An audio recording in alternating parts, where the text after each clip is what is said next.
S, ಇನ್ನು ವಿವಿಧ ಯೋಜನೆ ಅಡಿ ಸಾರ್ವಜನಿಕರಿಗೆ ಅಥವಾ ಬಡವರಿಗೆ ನೀಡಬೇಕಾಗಿರುವ ಏನು ಪಡಿತರ ಅಕ್ಕಿ ಏನಿದೆ ಇದನ್ನು ಅಕ್ರಮವಾಗಿ ಸಂಘಟನೆ ಮಾಡ್ಕೊಂಡಿದ್ರು. ಇದನ್ನು ಒಬ್ಬರು ಮನೆಯಲ್ಲಿ ಸೇವ್ ಮಾಡ್ಕೊಂಡಿದ್ರು. ಇದಕ್ಕೆ ಈಗ ಈ ಮನೆಯ ಮೇಲೆ ಅಧಿಕಾರಿಗಳು ದಾಳಿ ಮಾಡಿರುವಂಥದ್ದು. ಇನ್ನು ಬಾಗಲಕೋಟೆ ಜಿಲ್ಲೆಯ ರಬಕವಿ ಪಟ್ಟಣದ ಬನಹಟ್ಟಿಯ ಕುಂಬಾರರ ಓಣಿಯ ಮನೆಯೊಂದರಲ್ಲಿ ಈ ಅಕ್ಕಿ ಪತ್ತೆಯಾಗಿದೆ.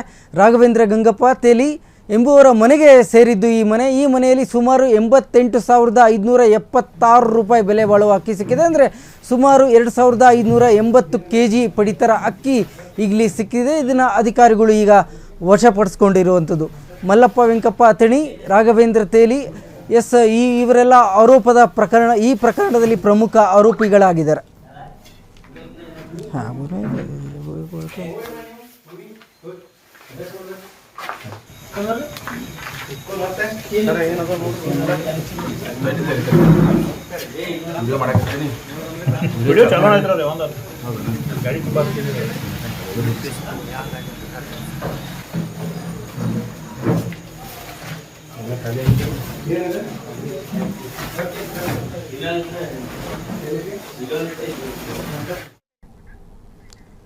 ಎಸ್, ಬಾಗಲಕೋಟೆ ವರದಿಗಾರರಂತ ರಾಜು ಈಗ ನಮ್ಮ ದೂರವಾಣಿ ಸಂಪರ್ಕದಲ್ಲಿ ಸಿಕ್ಕಿದ್ದಾರೆ. ಎಸ್ ರಾಜು ಅವರೇ, ಇದು ಯಾರ್ದು ಮನೆ, ಸ್ವಂತ ಮನೆ ಯಾರ್ದು, ಎಷ್ಟು ಅಕ್ಕಿ ಸಿಕ್ಕಿತ್ತು, ಹೆಚ್ಚಿನ ಮಾಹಿತಿ ಈಗೇನು ಪ್ರಕರಣ ದಾಖಲಾಗಿದೆಯಾ, ಏನಿದೆ ಹೆಚ್ಚಿನ ಮಾಹಿತಿ ಇದ್ರ ಬಗ್ಗೆ?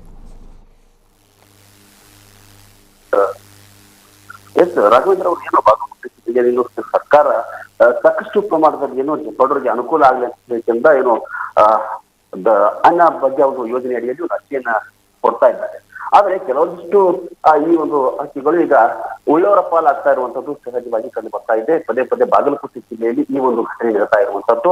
ಏನು ಅಕ್ರಮವಾಗಿ ಮನೆಯೊಂದರಲ್ಲಿ ಸಂಗ್ರಹಿಸಿದಂತ ಸರ್ಕಾರದ ಯೋಜನೆಯ ಅಕ್ಕಿಗಳನ್ನ ಏನೋ ಬಾಗಲಕೋಟೆ ಜಿಲ್ಲೆಯಲ್ಲಿ ಕೆಲವೊಂದಿಷ್ಟು ಅಂದ್ರೆ ರಬಕವಿ ಬನಹಟ್ಟಿಯ ಕಂಬಾರ್ ಓಣಿಯಲ್ಲಿ ಮನೆಯೊಂದರಲ್ಲಿ ಸಂಗ್ರಹಿಸಿದಂತ ಅಕ್ಕಿ ಏನೋ ನಿನ್ನೆ ದಿನ ಅಧಿಕಾರಿಗಳು ದಾಳಿ ನಡೆಸಿದಾಗ ಈ ಒಂದು ಅಕ್ಕಿ ಅಂದ್ರೆ 88,576 ರೂಪಾಯಿ ಕಿಮ್ಮತ್ತಿನ 2,556 kg ಅಷ್ಟು ಅಕ್ಕಿಯನ್ನು ವಶಪಡಿಸಿಕೊಂಡಿರುವಂತದ್ದು ಕೂಡ ಬೆಳಕಿಗೆ ಬಂದಿರುವಂತದ್ದು.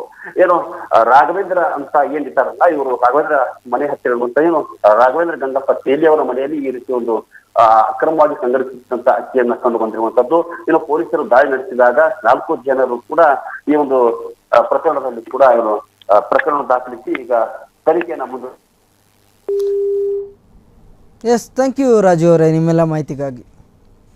ಎಸ್, ಇನ್ನು ಬಾಗಲಕೋಟೆ ಅಂದ್ರೇ ಇಲ್ಲಿ ಸ್ವಲ್ಪ ಮಳೆ ಕಡಿಮೆ ಆ್ಯಂಡ್ ಬಡವರಿಗೆ ನೀಡಬೇಕಾಗಿರೋ ಅಕ್ಕಿಗಳು ಇವೆಲ್ಲ. ಒಂದು ಕಡೆ ಸರ್ಕಾರ ಈಗ ಹೇಳ್ತಾ ಇತ್ತು, ಸಂತೋಷ್ ಲೌಡ ಅವರ ಮಾತು ಕೇಳ್ತಾ ಇದ್ವಿ, ಅಕ್ಕಿ ಯಾಕೆ ಕೊಡ್ತಾ ಇಲ್ಲ ಅಂತ. ಸೊ ಅಕ್ಕಿ ಬಗ್ಗೆನೇ ಚರ್ಚೆ ಆಗ್ತಿತ್ತು. ಅಂದರೆ ಅಕ್ಕಿ ಇಲ್ಲ ಅಂತ ಒಂದು ಕಡೆ ಚರ್ಚೆ ಆಗ್ತಾ ಇದೆ. ಆದರೆ ಇನ್ನೊಂದು ಕಡೆ ಸಿಗಬೇಕಾಗಿರೋ ಸ್ವಲ್ಪ ಅಕ್ಕಿ ಇದನ್ನು ಕೂಡ ಅಕ್ರಮವಾಗಿ ಹಿಡಿದಿಟ್ಕೊಂಡಿದ್ದಾರೆ. ಸೊ ಹಾಗಾಗಿ ಸಂಬಂಧಪಟ್ಟ ಅಧಿಕಾರಿಗಳು ಈಗಾಗಲೇ ರೈಡ್ ಮಾಡಿದ್ದಾರೆ.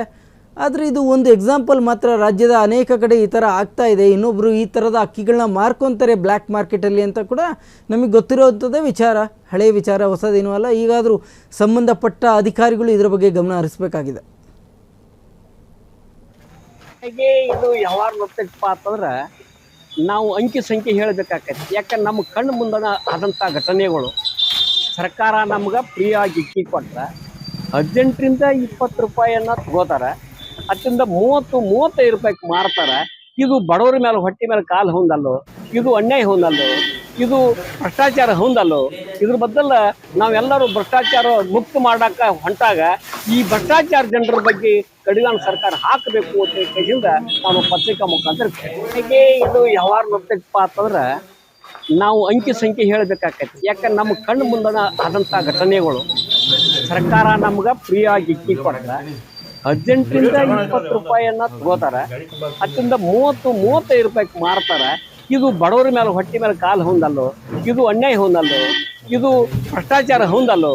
ಇದ್ರ ಬದಲ ನಾವೆಲ್ಲರೂ ಭ್ರಷ್ಟಾಚಾರ ಮುಕ್ತ ಮಾಡಾಕ ಹೊಂಟಾಗ ಈ ಭ್ರಷ್ಟಾಚಾರ ಜನರ ಬಗ್ಗೆ ಕಡಿವಾಣ ಸರ್ಕಾರ ಹಾಕಬೇಕು ಅಂತ ಕೈಯಿಂದ ನಾನು ಪತ್ರಿಕಾ ಮುಖಾಂತರ ಹೇಗೆ ಇದು ಯಾವಾಗ ಗೊತ್ತಪ್ಪ ಅಂತಂದ್ರೆ ನಾವು ಅಂಕಿ ಸಂಖ್ಯೆ ಹೇಳಬೇಕಾಗತ್ತೆ. ಯಾಕಂದ್ರೆ ನಮ್ಮ ಕಣ್ಣು ಮುಂದನ ಆದಂಥ ಘಟನೆಗಳು.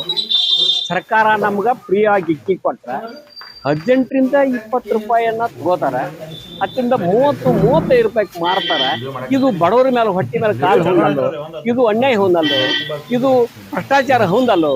ಇದ್ರ ಬದಲ ನಾವೆಲ್ಲರೂ ಭ್ರಷ್ಟಾಚಾರ ಮುಕ್ತ ಮಾಡಾಕ ಹೊಂಟಾಗ ಈ ಭ್ರಷ್ಟಾಚಾರ ಜನರ ಬಗ್ಗೆ ಕಡಿವಾಣ ಸರ್ಕಾರ ಹಾಕಬೇಕು ಅಂತ ಕೇಳಿಂದ ನಾನು ಪತ್ರಿಕಾ ಮುಖಾಂತರ ಹೇಗೆ ಇದು ಯಾವಾಗ ನೋಡ್ತೈತಪ್ಪ ಅಂತಂದ್ರೆ ನಾವು ಅಂಕಿ ಸಂಖ್ಯೆ ಹೇಳಬೇಕಾಗತ್ತೆ. ಯಾಕಂದ್ರೆ